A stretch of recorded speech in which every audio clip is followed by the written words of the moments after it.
kind of start from the highest level and, why are we here? What brings us together? And I'm going to venture that we all share this sense that humanity is in this transitional period, that there's an ending of something very big and long term and the beginning of something new that's emerging, and that we all seem to be called to try to support, um, to help humanity. So there's a lot of ways to say this, but I think it captures the sentiment. Um, how will we do this? How can we support this? This is where, Liza has talked about raising consciousness, and again, many ways to say this, but the verbiage I like is a partnership culture and a unitive consciousness or planetary consciousness or integral. There's so much language around this, but it is really to raise the consciousness, the vibration of humanity at large. And how can that be done?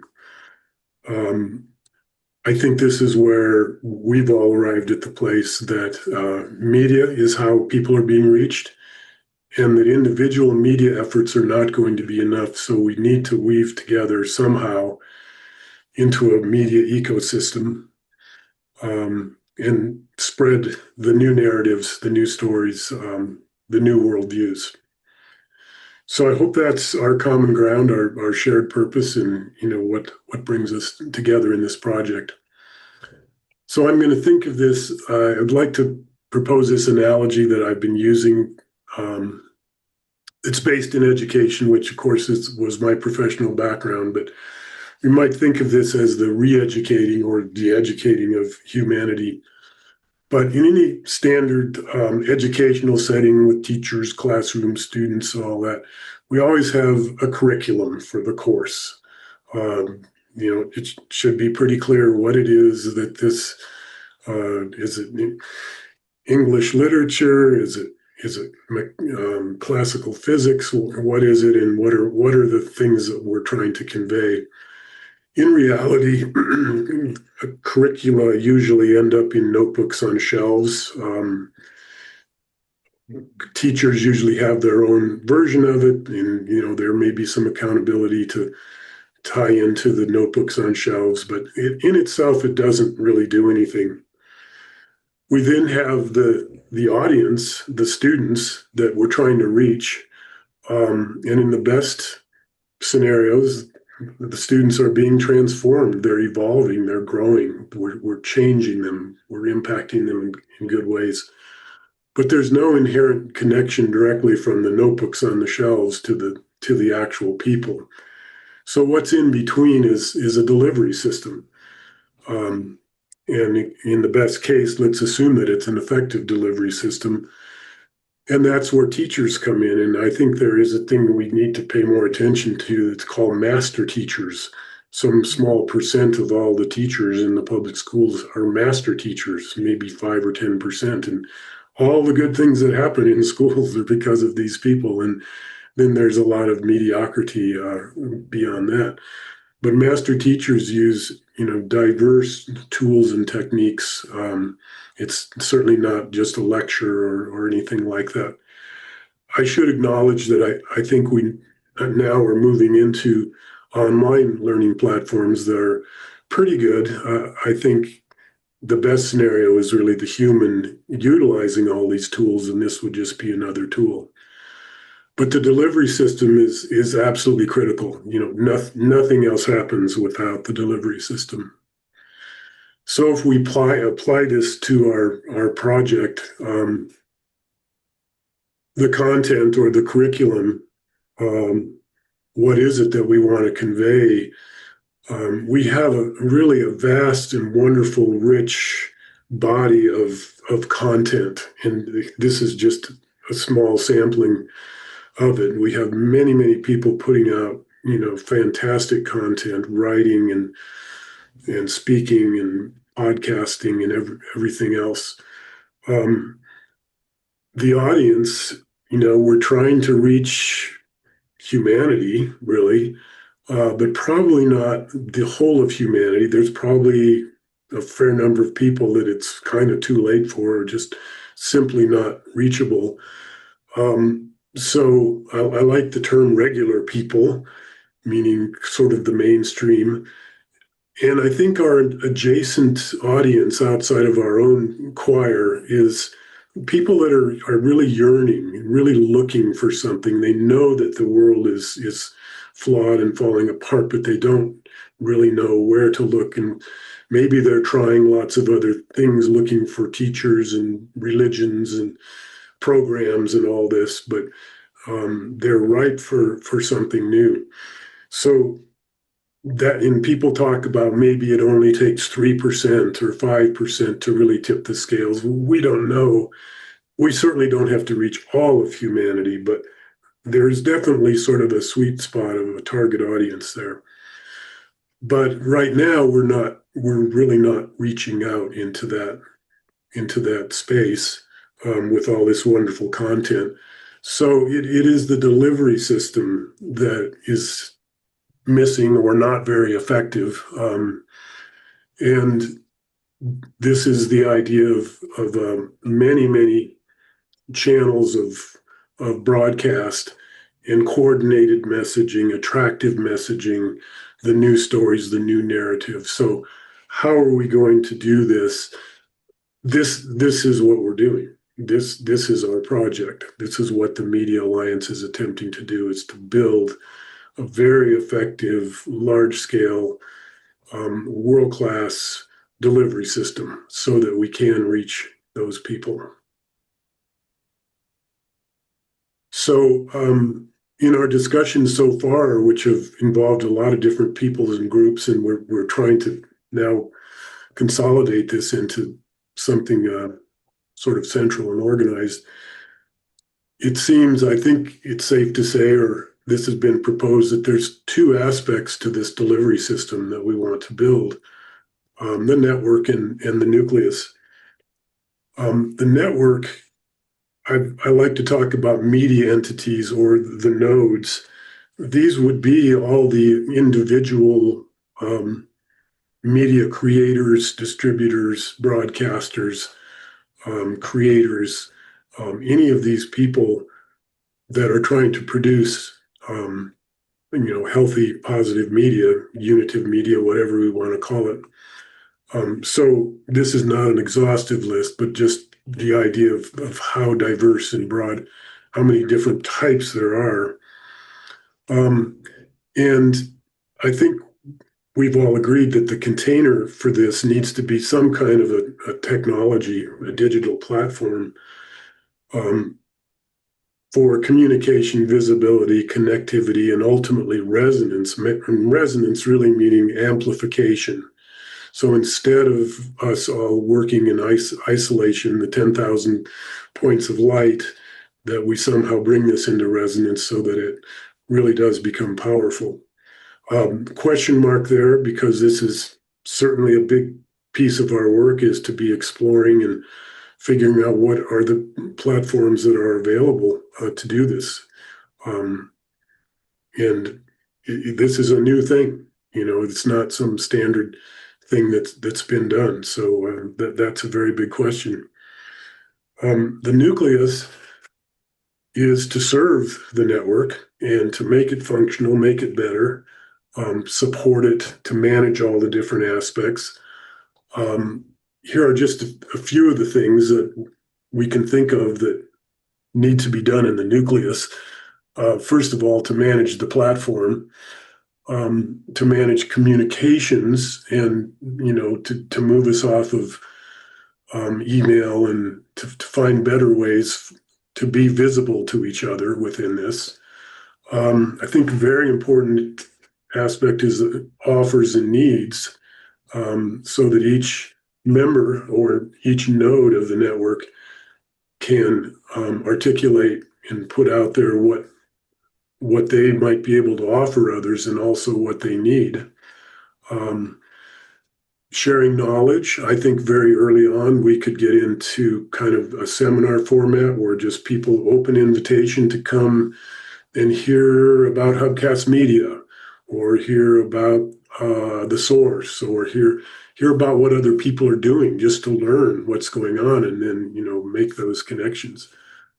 This whole question of message design and coordinating the messaging is huge. This is where we really want to get the best minds, the best advertising and marketing minds that know how to really reach people, to take that content that we have and figure out all the different ways to make it um, attractive and seductive and all those things, so that it really lands with that audience, and to have consistent narratives, and get clear about what is the new story that we're trying to tell, what is the vision of the new world, and consistently put that out.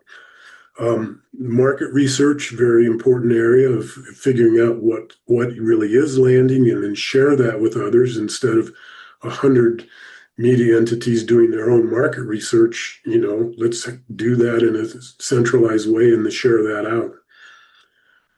Finances and funding. Not only do we need large funding, but we need to distribute it. We want to move it out into this network. We want to, so instead of every entity chasing after money themselves and competing with each other, we can nurture this ecosystem through this network. And then I think there probably will need to be, this is kind of platform management, but some kind of membership and CRM software that manages all this. And there's certainly probably other things, but there's just a number of things that will serve to serve the network. And the nature of this nucleus, again, to be designed. I think we know right away that there might be startup funding available very soon that probably has to run through a nonprofit. So at least initially, or at least part of this, probably needs to be a nonprofit. There could be a business aspect of it, both, neither. Again, so these are the two big areas. What's the nature of the platform and the network, and what's the nature of the service entity in the nucleus? So finally, what's emerging for us, I think, I'll try to sum up what I see at least. We have this core team. That's us right here at the moment who have showed up. It is very much still emerging. It is not set. I think we all know that. This is sort of a self-select. No one was assigned here. No one was. It's not exclusive. We're really trying out different people. I think people have to figure out if they belong here. But it's a very specific thing to say. I can carve out enough time in my life and my work life to show up every week and to be engaged and to be part of this. All of you, for some reason, have said yes to that. And I think maybe we need to flesh this out a little more today. And I think Kurt might have some things to share about this.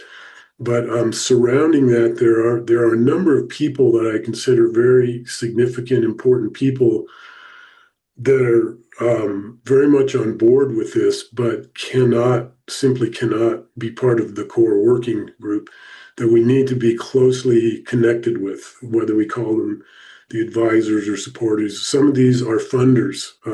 Some of these people have really great network connections to people we need to get engaged. So I'm going to suggest that one of the ways we do this, I mean, we can call Zoom meetings and have a big plenary kind of session, but a lot of times people can't make that, even if we record it.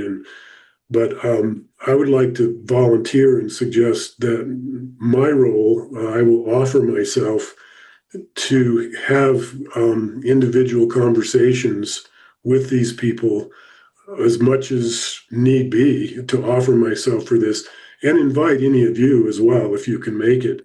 But just to break this into sort of individual conversations when these people can can free themselves, and then I'll make myself available to fill them in on what's going on in the core team, and then to fill the core team in on what's going on and what these people are thinking and offering. So, and then there's lots of there's a third layer probably of many other interested people, and we probably need some communications newsletter, maybe occasional big plenary sessions. Um, but I think I'm seeing these. This is what seems to be emerging, is these two levels. I think the core team is very important for moving this forward. So I'm really committed to this, even though we're still in the forming, storming uh, period with dynamics, different people deciding whether they belong here or not. We don't want to burn any bridges with anyone. So keeping the connections alive, keeping the relationships alive, I think is the key to what's emerging here. So I finally just finished getting back to this latest iteration of the spectrum. I keep sort of trying to simplify it. And there is one big question for us that I do want to leave this presentation with. But as you know, we have the two sides, and I keep sort of trying to tweak the names here, but right at the center, I've put advertising because it really is one of the most powerful things that media is involved with. And we have a clear sort of delineator between honest advertising and deceptive advertising.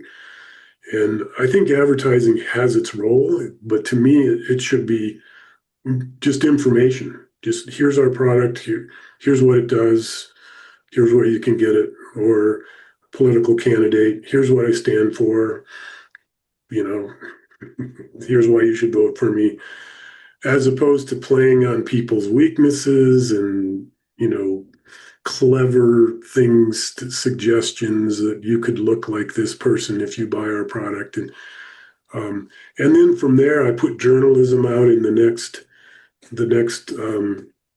further down the spectrum, either unbiased or biased. Um, and then education is an important piece. The whole educational system I consider part of the media landscape, or even things like YouTube things that how to change your oil or how to knit a sweater. Um, just good information that's helpful. And then I think that the space that we're all coming from is the unitive or the conscious media space. And, you know, my bias, my belief is that that really is at the core of everything, that we'd love to see the unitive or the inner spiritual perspective permeating into all of this. Um, but I think the question then is, should our focus on what we're building be just the unitive media? And there are a lot of people that would say that, or the entire spectrum that I call positive media, that we want to see good journalism back. And we want to see a whole movement and try to bring together all these aspects into basically a movement that we need to start recognizing there is such a thing as positive media, and we need to, as we think about what we're consuming, to be discriminating in that way, and to bring together all the people committed to working in this right half. Um, I'm not in favor of fighting or trying to dismantle or destroy the left half. You know, things. It's, you know, build something better is basically, I think, the approach.